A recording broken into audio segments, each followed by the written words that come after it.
Assalamualaikum warahmatullahi wabarakatuh. Perkenalkan, nama saya Diva Nomira Cantika dengan NIM D101119161, mahasiswa Teknik Sipil Universitas Tanjung Pura tahun 2019. Tujuan saya membuat video ini adalah untuk memenuhi tugas mata kuliah Manajemen Resiko Konstruksi dengan dosen pengampu yang terhormat Ibu Riani Pratiwi. Di sini, saya akan memaparkan tentang ruang lingkup proyek pada pekerjaan jalan raya dan RBS pada proyek jalan raya. Pertama-tama, kita akan membahas ruang lingkup proyek konstruksi. Di sini, ruang lingkup proyek konstruksi merupakan acuan semua pekerjaan yang wajib dikerjakan untuk membuat produk yang dihasilkan. Kedua, manajemen lingkup proyek konstruksi didefinisikan dan dipetakan secara akurat sesuai dengan kontrak. Yang ketiga, fungsinya yaitu mengendalikan aktivitas yang bisa dilakukan dan aktivitas yang tidak boleh dilakukan dalam menyelesaikan suatu proyek. Selanjutnya, proses utama yang terlibat di dalam manajemen ruang lingkup proyek antara lain, yang pertama, inisiasi. Inisiasi merupakan tanda suatu proyek dimulai. Yang kedua, perencanaan ruang lingkup. Perencanaan ruang lingkup melibatkan dokumen pengembangan untuk menyediakan dasar dari keputusan proyek. Yang ketiga, pendefinisian ruang lingkup, yaitu melibatkan pembagian dari proyek besar menjadi lebih kecil. Di sini, kita membutuhkan RBS. Apa itu RBS? RBS yaitu Risk Breakdown Structure. RBS didefinisikan sebagai pengelompokan sumber risiko proyek yang mengatur dan mendefinisikan total paparan risiko proyek. Manfaat RBS antara lain yaitu 1.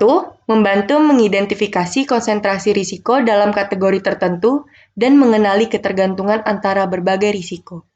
Yang kedua, dapat digunakan sebagai acuan untuk pemantauan kinerja proyek dan penerapan respon terhadap risiko.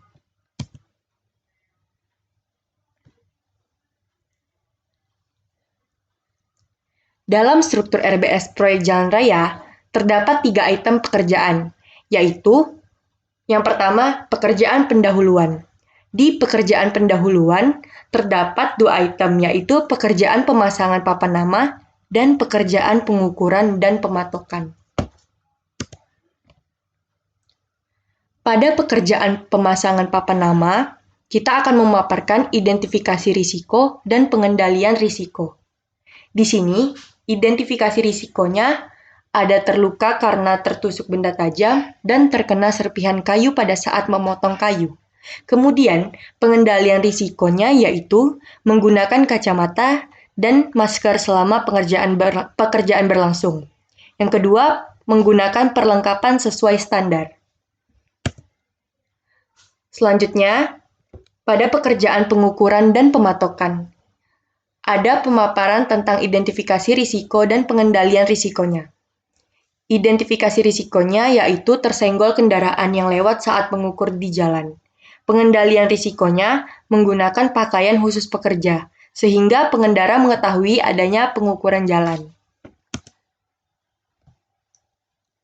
Item yang kedua yaitu pekerjaan umum. Di pekerjaan umum terdapat mobilisasi dan demobilisasi alat berat. Di mobilisasi dan demobilisasi alat berat terdapat identifikasi risiko dan pengendalian risiko.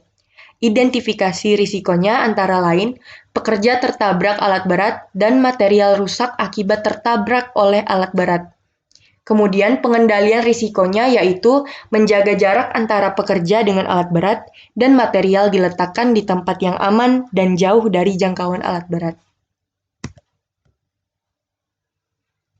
Kemudian, item yang ketiga adalah pekerjaan jalan aspal. Di pekerjaan jalan aspal, terdapat pekerjaan lapis perekat dan pekerjaan latasir. Pada pekerjaan lapis perekat dan pekerjaan latasir, terdapat identifikasi risiko dan pengendalian risiko. Identifikasi risikonya antara lain, terluka akibat percikan aspal panas atau api pembakar, terjadi gangguan lalu lintas atau macet, dan terjadi iritasi pada mata, kulit, dan paru-paru. Kemudian, pengendalian risikonya antara lain menggunakan perlengkapan sesuai standar, memasang rambu sementara, dan ada yang mengatur lalu lintas agar lalu lintas tetap lancar. Dan yang terakhir, petugas diharapkan sudah mahir dalam bidang tersebut. Sekian yang dapat saya sampaikan. Jika ada kurang dan lebihnya, mohon dimaafkan. Wabillahi taufik wa hidayah. Wassalamualaikum warahmatullahi wabarakatuh. Terima kasih.